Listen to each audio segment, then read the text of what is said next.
आज ही Doubtnut app download करें। Doubtnut पर होगा अब आपके सभी मैथ्स, केमिस्ट्री, फिजिक्स और बायोलॉजी डाउट्स का सफाया। बस अपने क्वेश्चन की फोटो खींचो, उसे क्रॉप करो और तुरंत वीडियो सोल्यूशन पाओ। Download now.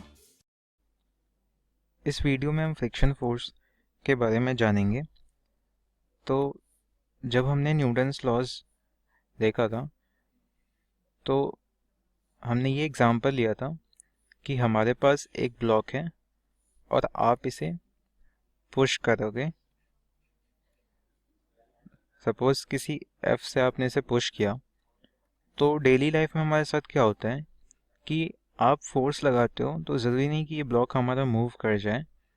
आपको पता है कि अगर ये मूव नहीं करता तो आपको अपना फोर्स जो एफ लगा रहे हो उसका मैग्नीट्यूड इंक्रीज करना पड़ता है आपको, और ज़्यादा फोर्स से इस ब्लॉक को पुश करना होता है।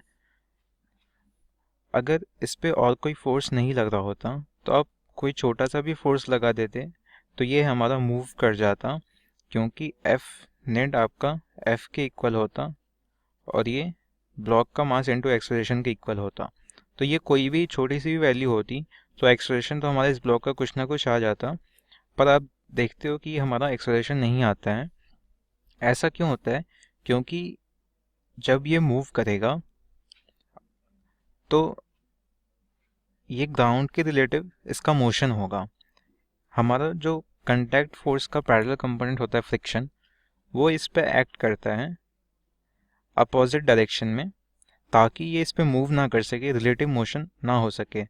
तो जो हमारा फ्रिक्शन होता है ये हमेशा किसी भी सिचुएशन में, अगर आपको फ्रिक्शन के बारे में ये पता है कि ये हमारा रिलेटिव मोशन अपोज करता है, तो आप उस क्वेश्चन को टैकल कर सकते हो। तो ये बहुत इंपॉर्टेंट पॉइंट है फ्रिक्शन के लिए कि ये हमारा रिलेटिव मोशन को अपोज करता है। और रिलेटिव मोशन को कैसे अपोज करता है? तो दो सिचुएशंस हो सकती हैं कि ये जब हमारा ब्लॉक स्टेशनरी है और तब आप फोर्स लगा रहे हो तो हमारा फ्रिक्शन का डायरेक्शन ये है, यानी वो इस मोशन रिलेटिव मोशन को तब रोक सकता है जब रिलेटिव मोशन ना हो रहा हो पर इस ब्लॉक में टेंडेंसी हो। जैसे अभी ये स्टेशनरी है तो at the moment relative motion नहीं हो रहा, पर आप इसमें जब फोर्स एफ लगा रहे हो इस डायरेक्शन में तो इसका रिलेटिव स्लिपिंग आएगा इस डायरेक्शन में, तो उसको रोकने के लिए फ्रिक्शन हमारा एक्ट करता है इस ऑब्जेक्ट पे। या फिर ऐसा हो सकता था कि ये ब्लॉक हमारा किसी वेलोसिटी v से मूव कर रहा है और कुछ दूर जाके रेस्ट पे आ जाए।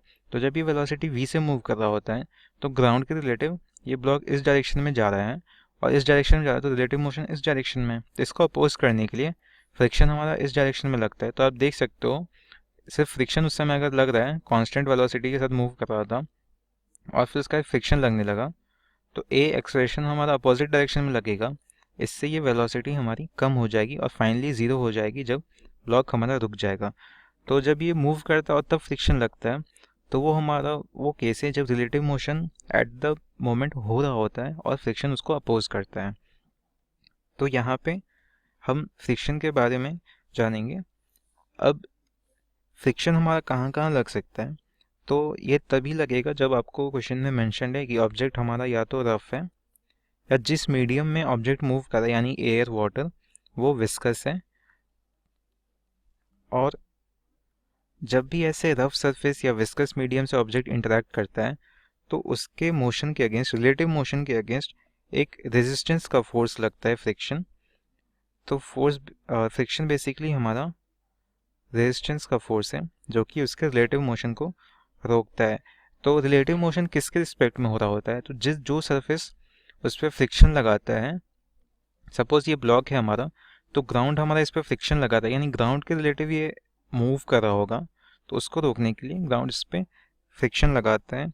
बेसिकली ऑब्जेक्ट जब इंटरेक्ट करते हैं रफ सरफेसेस से तो ये फोर्स हमारा एक्ट करता है ऑब्जेक्ट्स पे। और क्योंकि डेली लाइफ में फ्रिक्शन हमेशा लगता है, तो उन सिचुएशंस को एनालाइज करना जहाँ फ्रिक्शन लग रहा है वो क्लोजर टू रियलिटी है। और इनफैक्ट की जो अच्छे क्वेश्चंस होते हैं न्यूटन्स लॉज ऑफ मोशन के, उनमें हमारा फ्रिक्शन हमेशा रहता है। तो इसलिए फ्रिक्शन के बारे में जानना और अपना कंसेप्ट स्ट्रॉन्ग करना बहुत इंपॉर्टेंट है न्यूटन्स लॉज ऑफ मोशन के लिए। क्लास 6 से 12 से लेके नीट, IIT, जेई मेंस और एडवांस के लेवल तक 10 मिलियन से ज्यादा स्टूडेंट्स का भरोसा। आज ही डाउनलोड करें डाउटनेट ऐप या व्हाट्सएप कीजिए अपने डाउट्स 8400 400 400 पर।